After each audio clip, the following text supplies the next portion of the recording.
10 Shadows Techniques. To start off the list, we will be talking about Megumi's 10 Shadow Technique, which was introduced to us at the very start of the series. This technique is a coveted, inherited technique from the big three clans in the Jujutsu Society. How exactly does this technique work? Well, it allows the user to create 10 different Shikigami out of shadows by making hand signs for the respective Shikigami.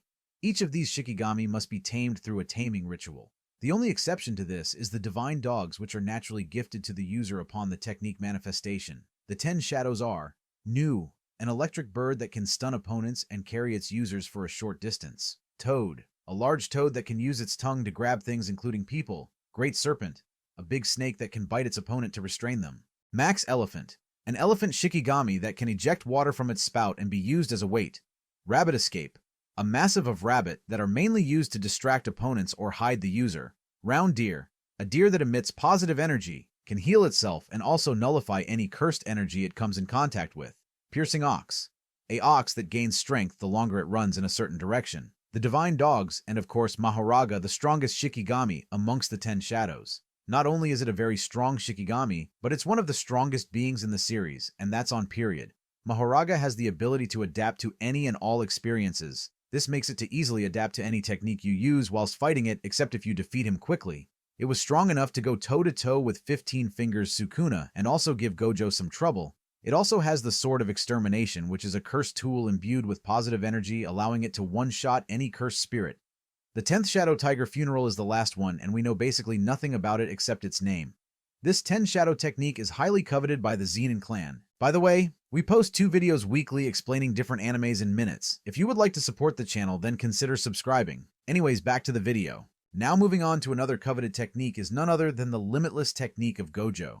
Gojo is literally on a whole different level when it comes to cursed energy control. The Limitless gives Gojo complete mastery over space itself. Yep, he can mess with space at an atomic level just by using cursed energy. Pretty wild, right? But here's the kicker. This insane power is broken down into 4 techniques, and once you get the hang of them, you'll understand just how ridiculous it is. First off, we've got Infinity. Now you'd think that with a name like Infinity, it's all about being invincible or untouchable. But if we're being real here, it's not that simple. Infinity isn't just about stopping things, it's all about slowing things down. Imagine you're trying to reach Gojo, but no matter how hard you try, you'll never actually get close. That's because every step you take, there's still an infinite amount of space between you two. Think of it like numbers on a number line. 2 numbers might seem close, but there are always endless fractions in between. So, in short, Gojo is a walking brick wall you can never hit. Next up, we've got Blue. This one's where things get a little more mind-bending. Blue works by messing with the Limitless and introducing the idea of negative distance. Essentially, Gojo taps into the concept of impossibility and forces reality to try and fill this negative space. What happens next is kind of like a magnet effect. Everything is drawn towards this void, like the universe is desperately trying to fix the unfixable. So, Blue creates a crazy pulling force that basically sucks anything nearby into the void, like it's being dragged into a black hole. Then there's Red. Now, Red is basically the flip side of Blue. Instead of pulling things in, Gojo creates a massive repelling force. If Blue's all about attracting, Red's about pushing away with double the energy. Red is like the exact opposite of Blue's attraction, and it's seriously powerful. And then we get to the ultimate move, Hollow Purple. You know when you mix 2 insanely powerful things and the result is just overkill? That's what happens when you combine Red and Blue. Gojo essentially takes the impossible infinities from both techniques and creates a new force that's so powerful, it literally deletes anything it touches from existence. It's not just about smashing something, it's about making it vanish. Like the universe is undoing its very existence. It's like hitting the undo button on reality itself. Limitless users can also teleport, but this ability has one flaw. It requires the 6 eyes to use, but even with this, it's still insanely powerful. Speaking of powerful, next is Sukuna's Shrine. And this technique is pretty wild. It's one of those abilities that throws you off because it starts simple, but when you dig deeper, you realize that it eat actually more than meet the eyes. The Shrine technique is broken into 3 parts, all with different functions, but they're all centered around one theme: cutting things down and causing massive destruction. The first 2 parts are Cleave and Dismantle, which on the surface are just slashing techniques, but there's a huge difference in how they work. Dismantle is more like a precision move, it has a set strength, and works best against weaker enemies or inanimate objects. Think of it like using a knife to chop veggies, you don't need too much force. But Cleave? That's the heavy hitter. It can be adjusted to cut down just about anyone in one blow, making it perfect for tough enemies with cursed energy. It's like Sukuna is wielding a blade that adapts to whatever threat he's facing, making sure nothing stands in his way. Then the next part of this technique is Furnace, which at the beginning much wasn't known about it. It's like Sukuna's secret weapon, but for a long time it was called the Black Box technique, and no one knew exactly what it did. Turns out, it's just an insanely strong fire arrow. It's straightforward, but it definitely packs a punch. For all the build-up around it, some might expect it to be more complicated, but I guess the simplicity of the technique works. It's like when you realize the answer to a puzzle was right in front of you the whole time. Although in my opinion, I think it was a bit underwhelming for all the mystery that surrounded it. Coming next on the list is Nobara's Straw Doll technique. And for all the complicated techniques that we've seen in JJK, this technique is pretty simple and straightforward. It revolves around Nobara's hammer and nails. For better understanding, this technique would be broken into two parts. The first part is the hairpin, which allows Nobara to break any nail she is imbued with cursed energy in a powerful explosion. The second part, and to me the most notable part of this technique, is resonance. How does it work? So basically, Nobara has a piece of something which is imbued with cursed energy, she can use resonance to affect the original item or person.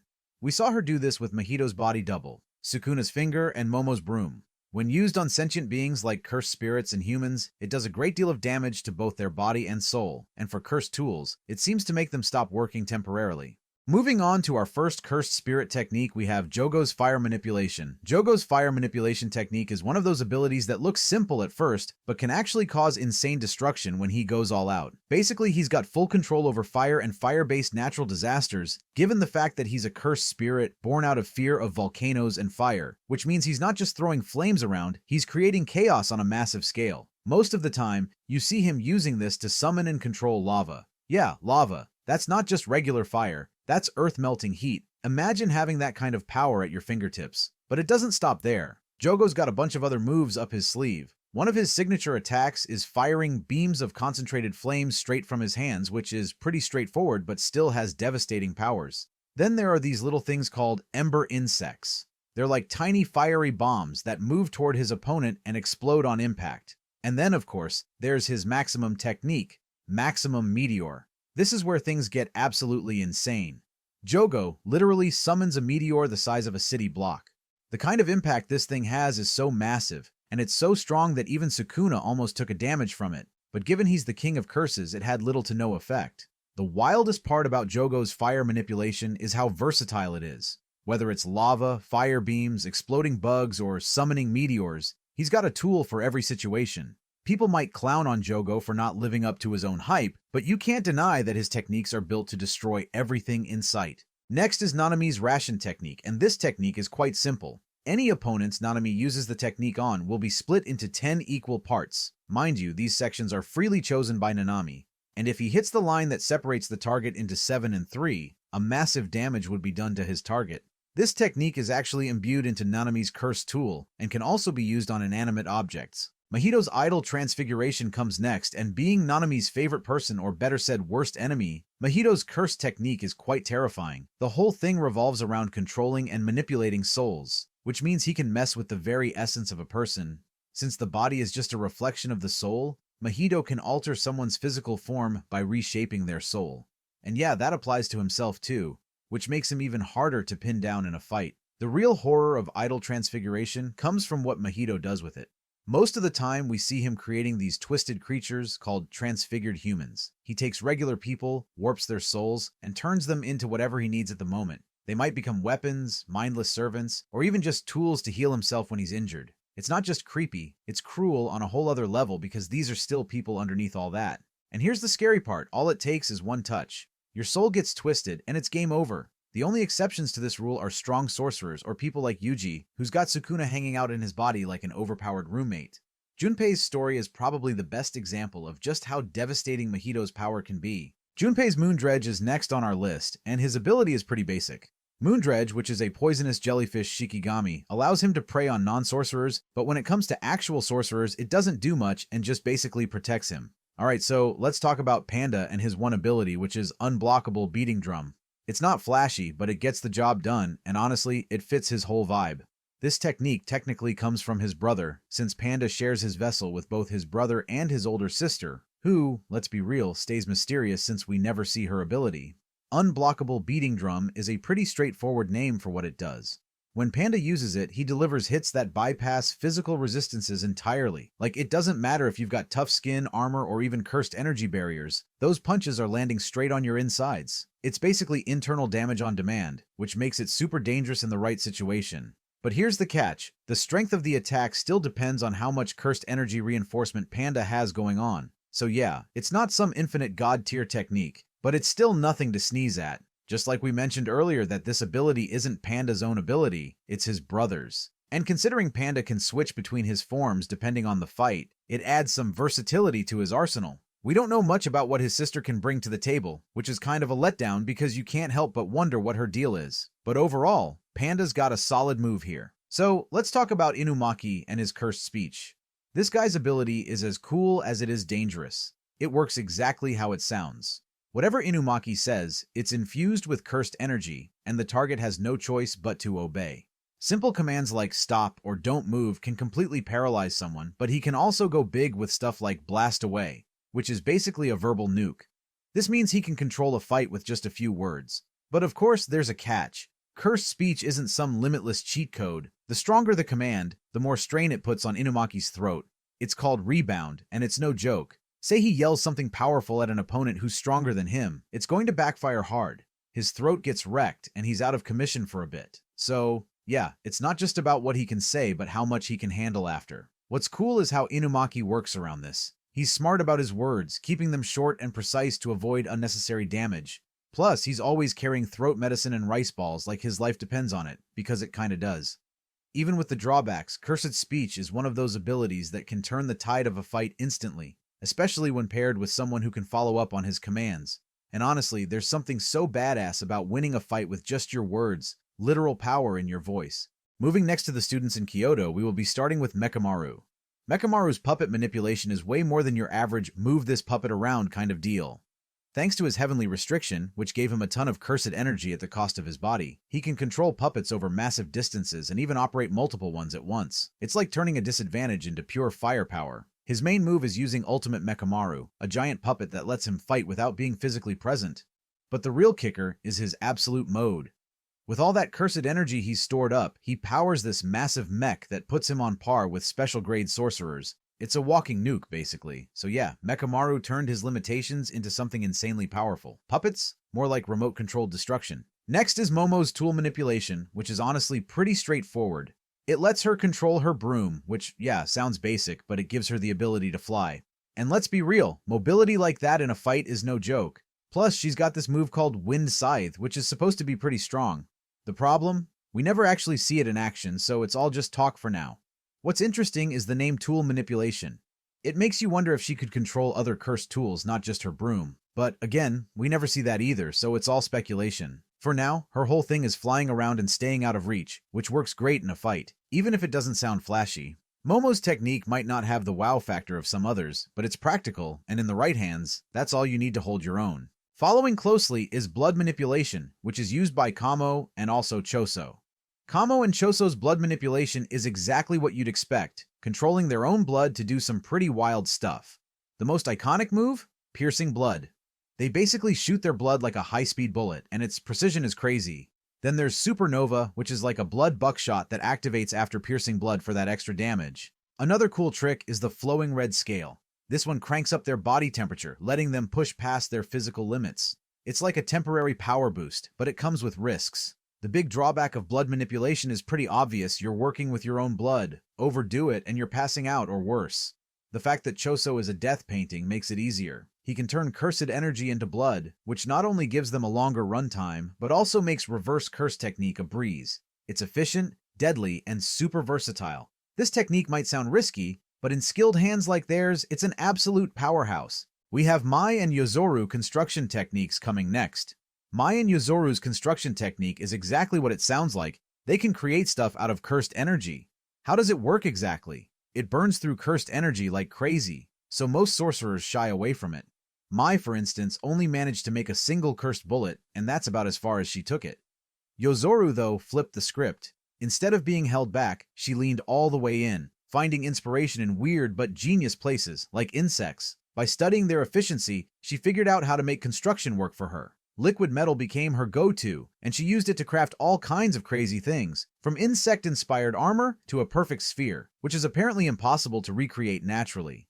Yozuru proved it can be insanely powerful, while Mai showed how even the simplest use could make a huge impact in the right moment. You know someone who isn't held back by his technique? It's Todo. Todo's Boogie Woogie is hands down one of the coolest techniques out there. It lets him swap the positions of any two objects with cursed energy, just by clapping his hands. That alone is a game changer in a fight. It's like playing chess while everyone else is stuck on checkers. But what really makes it insane is how he uses it. Todo doesn't just switch places randomly. He's always 3 steps ahead, setting up traps and creating chaos for his opponents. Now, here's where it gets wild. After losing his hand, you'd think Boogie Woogie was done for, right? Nope. Todo adapted and came up with the Vib Slap. This lets him auto-swap targets 50 times per second, basically turning the battlefield into his personal playground. Sure, the Vib Slap is fragile and has its limits, but the sheer unpredictability of it keeps his enemies completely off balance. Todo is proof that a great technique is nothing without a sharp mind to back it up. Boogie Woogie's flexibility and his creativity make him nearly unstoppable. The next technique belongs to a disaster curse. Hanami's plant manipulation is exactly what it sounds like, total control over plants, and it's way more dangerous than it might seem. The main move? Summoning and controlling roots to attack or restrain enemies. It's simple but super effective. On top of that, Hanami has those wooden balls that shoot spikes, making it hard for anyone to get close without taking some serious damage. Then there are cursed buds, which are just nasty. They latch onto a target and start draining their cursed energy, turning their own power against them. And if that wasn't enough, Hanami can whip out a flower field that distracts anyone who steps into it, basically making them easy pickings. Oh, and let's not forget the flower on Hanami's arm. It absorbs life from the plants around them, fueling their domain expansion, which, unfortunately, we never get to see in action. Still, the setup alone makes Hanami's technique a nightmare to deal with. This isn't just plants versus people, it's plants out here ruining lives. Moving on to the cursed technique of the head of Tokyo High School Gakuganji. Gakuganji's music manipulation is a bit of a wild card. He doesn't just play music for fun, he actually imbues it with cursed energy to create different effects. He mostly uses string instruments, like electric guitars, to bring the noise with some serious offense. You'll see him unleash a blast of cursed energy through the strings, turning his music into a weapon. It's not all about the attack, though he also enhances other techniques, like utas, by using more traditional Japanese instruments. It's a pretty unique way to use cursed energy, and it's not just about hitting hard. The fact that he focuses on string instruments makes you think there might be something specific about them that ties into his technique. Whatever the case, Gakuganji proves that with enough creativity, even music can be turned into something deadly. When it comes to decaying stuffs, Eso and Kechizu's technique comes to mind. Eso and Kechizu's rot technique is as nasty as it sounds. They can infect their opponents with a deadly rot that comes from their blood, and once that stuff hits, it's only a matter of hours before the target's done for. The rot eats away at them, slowly taking them out of the game. It's pretty deadly in a drawn-out fight. Eso also has his winking technique, where he releases his blood in a large area, making it a kind of wide-range attack. The thing is, it's his maximum technique, but it's not exactly as impressive as you'd hope for a big move, but it does its job. It's kind of underwhelming compared to some of the other techniques we've seen. Still, the rot is a pretty sick way to take out an opponent, especially if you can land a hit. Moving to the inventory's arc, we have Geto's cursed spirit manipulation, which is somewhat straightforward. He can control cursed spirits, but for him to do this, he has to beat them first if they're strong enough. If the spirit's close to his level, he needs to defeat them to take control. But if they're weaker, he can pretty much capture them with no effort. The tricky part comes with spirits that team up with other cursed users. Those require a bit more finesse. Once he's got control, though, it's game over for the spirit. He can make them do whatever he wants, even if it's just sitting there listening to his long monologues. Poor Kinjaku. He can also reinforce these spirits with cursed energy to beef them up. His max technique, Uzumaki, pulls a bunch of cursed spirits together into one massive attack. Oh, and it also gives him the abilities of grade 1 spirits, and up, just for a one-time use though. It's a solid mix of power and control, making Geto one dangerous dude. Next is Ino's Auspicious Beast Summons as a technique that gives him a variety of combat options. He can call upon 4 beasts, each with their own unique abilities. First, there's Kai, a horn that floats around and tracks down opponents, which can be pretty deadly when it locks on. Then you've got Raiki, which creates a water barrier around Ino, not only protecting him but also boosting his mobility when it's applied to his feet. Next up is Kirin, which helps Ino push through pain, letting him fight without holding back, but it does drain his stamina and leaves him vulnerable for a bit after deactivating.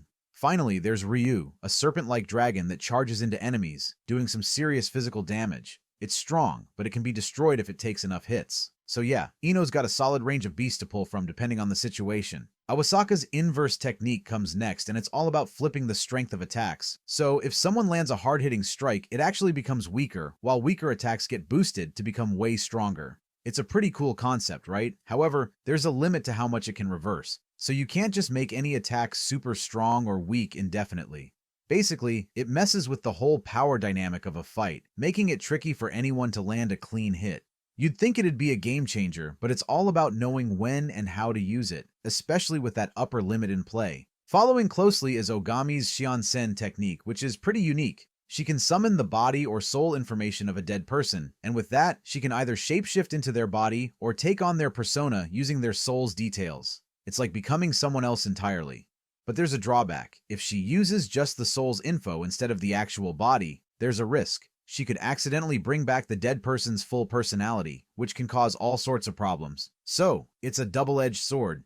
You get to be someone else, but there's always a chance things could go sideways. Shoko's technique is one of those mysteries we never really get to fully explore. We know it's healing related, which makes sense given her role in the story, but that's about all we're given. It's pretty clear she has a unique ability, but the specifics are a mystery. Considering the series is now wrapped up, it doesn't look like we'll get any more details on it. It's a bit of a letdown, but hey, sometimes that's just how things go in the world of Jujutsu Kaisen. We have Mei-Mei's bird manipulation technique next. This technique is pretty straightforward, but effective. She can control crows using cursed energy, and she's got total control over them, making them great for surveillance. In combat, she can make the birds do some serious damage with an ability called Bird Strike, where she forces one of them to crash into her target with the intent to kill. The thing is, we've only really seen this used on weaker spirits and Gojo, who obviously survived it. So, while it sounds strong, we don't have enough evidence to know just how lethal it is against others. Still, it's a pretty solid ability for what it's worth. And that's every Jujutsu Kaisen curse technique explained in minutes. If you enjoyed the video, consider subscribing. It's free and it helps out a ton. Catch you in the next one.